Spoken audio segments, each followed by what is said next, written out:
ইয়ানালুহু তাকওয়া। গোলাম ভালো করে শোনো, তোমার অন্তরের খালিস তাকওয়াটা আগে আল্লাহর কাছে এসে যায়। কিচ্ছু আসে না, রক্ত আসে না, গোশত আসে না, আসে শুধু মনের তাকওয়া। আল্লাহ বলছেন ওয়াত্তাকুল্লাহ, আমি আল্লাহকে ভয় করো, ভয় করার মতো ভয় করো।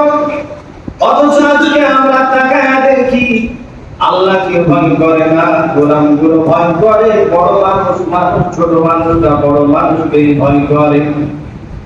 দুর্বল মানুষ শক্তিশালী মানুষকেই ভয় করে।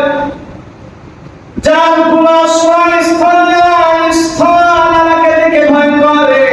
আল্লাহ বলছেন ইয়া আইয়ুহান নাসু তাকু রাব্বাকুম ইন্না সালাতাশ শাআতি শাইউন আযীম।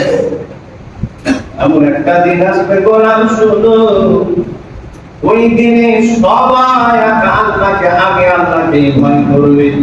এমন ভয় করা করবে জন্মদাতা পিতাকে ওই সময় আর পরিচয় দিবে না। ওই সময় আসার আগে আগে আগে আল্লাহকে তুমি ভয় করো।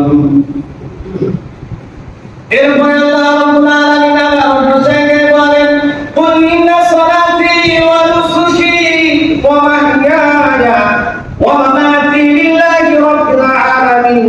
আল্লাহ বলেন গোলাম ভালো করে শুনো, তোমার নামাজ, তোমার কুরবানি, এই জায়গাতেও আল্লাহ রাব্বুল আলামিন বলছেন বান্দা তোমার নামাজ, তোমার নামাজ, তোমার নামাজ।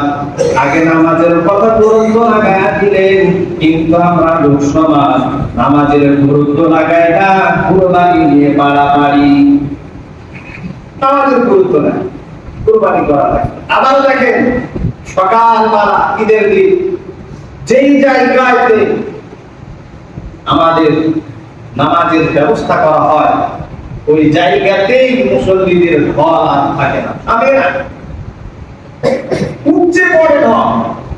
কিন্তু জোহরের সময় আর মুসল্লি পাওয়া যায়।